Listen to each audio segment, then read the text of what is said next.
And welcome to next gen group. I am Akash Rana. आज हम लोग कुछ नया टॉपिक डिस्कस करेंगे।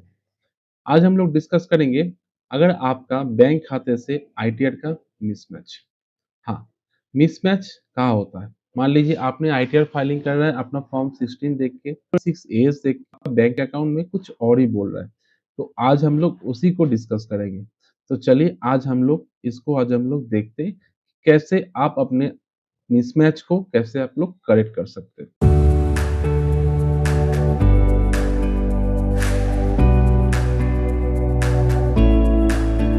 यहाँ पे आप देख रहे हैं bank versus ITR mismatch. Bank में जो आपका अमाउंट रिसीव्ड हुआ है, वो सारा अमाउंट आपका टैक्सेबल नहीं होता है या फिर वो आपका इनकम नहीं है। आपने बहुत तरीके से अपने फैमिली के अंदर आपने ट्रांज़ैक्शन किया है। आपके दोस्त ने, आपके रिश्तेदार ने आपको कुछ पैसा दिया है, वो आपका टैक्सेबल नहीं है। बट आपको वो इनकम टैक्स पोर्टल में आपको वो अपडेट करना है, क्योंकि इन फ्यूचर कभी भी आपको इनकम टैक्स वाले आपको नोटिस भेज ही सकता है क्लैरिफिकेशन के लिए कि ये जो अमाउंट आपके खाते में रिसीव हुआ है, ये किस लिए है। तो आपको अपना रिपोर्टिंग सही करना है ताकि आपको कोई भी इनकम टैक्स डिपार्टमेंट से कोई भी नोटिस आने का चांसेस ही ना रहे। मैक्सिमम लोग क्या करते हैं, बैंक स्टेटमेंट में रिसीव्ड हुआ है बहुत सारा अमाउंट, भले ही वो लोन का हो, फ्रेंड्स का, फैमिली का, कहीं से भी ट्रांजैक्शन हुआ है, बहुत रिसीव्ड हुआ है। बट आईटीआर फाइलिंग किया है बहुत ही लेस, ओनली फॉर जो उनका सैलरी आया है या फिर जो उनका बिजनेस है, कहीं से भी थोड़ा जितना है उतना ही वो दिखाया है। बट हमको डॉक्यूमेंट स्क्रूटिनी के टाइम कोई भी गैप रहे तो हम लोगों को नोटिस मिल सकता है और एक भारी रकम का पेनल्टी भी हम लोगों को मिल सकता है। तो कैसे हम लोग इस पेनल्टी से बचें और कैसे अपने आईटीआर को सही से कंप्लीट करें, वही चीज़ आज हम लोग देखेंगे। यहाँ पे आप लोग एक चीज़ देख ही सकते हैं कि टोटल आपको एक एग्ज़ाम्पल में आपको कितना-कितना पैसा आपके बैंक खाते में मिल सकता है। मान लें आपने कोई रूरल एग्रीकल्चर लैंड सेल किया है, आपने अपने पेरेंट्स से गिफ्ट लिया है, आपको कुछ वेडिंग गिफ्ट मिला है, आपने अपना पर्सनल मोटर व्हीकल सेल किया है, एडिशनल नॉन टैक्सेबल लोन आपको कुछ मिला है। ये सारा चीज़ आपके बैंक खाते में आया है, तो आपको इसको रिपोर्ट करना है। कैसे रिपोर्ट करना है, वो आज हम लोग देखेंगे। इसको छोड़ के और क्या-क्या पैसा आ सकता है। आपने अपने फैमिली में ट्रांज़ैक्शन किया है, आपने फैमिली में आपको कुछ पैसा दिया है, आपने उसको रिटर्न किया है।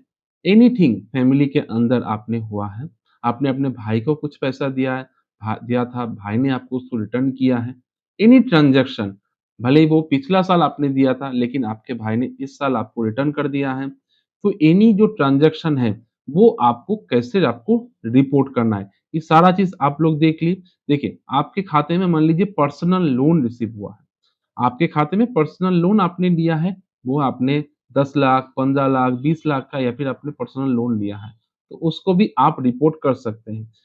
आपने होम लोन लिया है, भले ही होम लोन डायरेक्ट बिल्डर को जाता है, लेकिन मान लीजिए आपने कुछ भी आपने रीपर्चेज़ में मतलब आपने सेकंड हैंड आपने कुछ भी परचेज़ किया है, तो उस केस में आपके खाते में बैंक ने पैसा डाला है, ताकि आप उसको परचेज़ करें।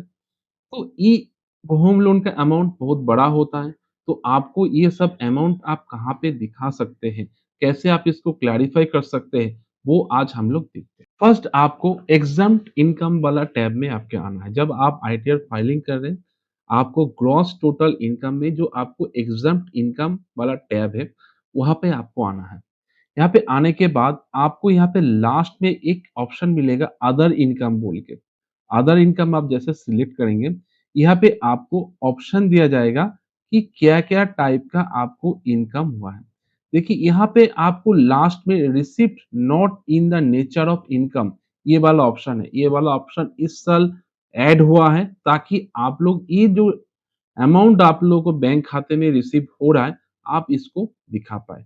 तो मान लीजिए आपको यहाँ पे दिखाना है कि आपने अपना घर होम लोन आपके खाते में डिसबर्स हुआ है, तो उस केस में आपको मान लीजिए 29 लाख आपको रिसीव हुआ है।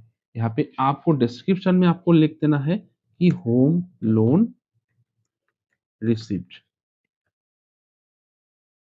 ऐसा करके आपको सेव कर देना है। देन आप ऐड एंड अदर करके दोबारा आप कर सकते अदर इनकम, सब category receipt in not in the.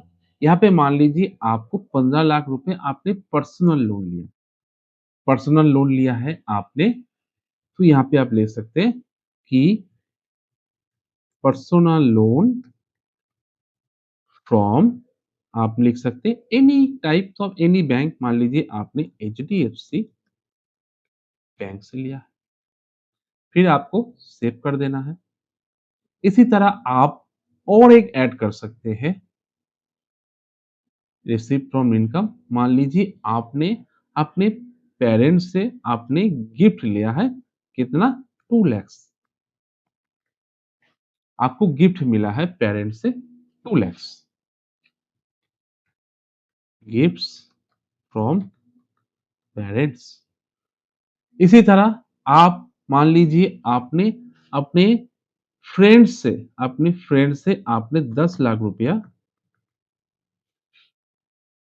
आपने लोन लिया है, लोन फ्रॉम फ्रेंड्स, या फिर लोन फ्रॉम रिलेटिव्स, आपने अपने रिलेटिव से 10 लाख रुपीस आपने लोन लिया है।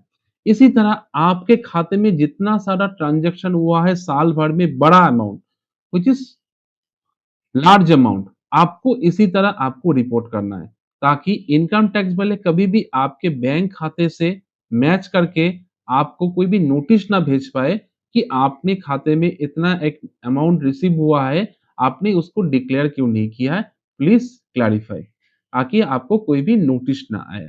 तो मेक श्योर करें आप जो भी आपके बैंक खाते में रिसीव हुआ है उसको आप डिक्लेयर करें एंड आपका आईटीआर फाइलिंग कंप्लीट करें।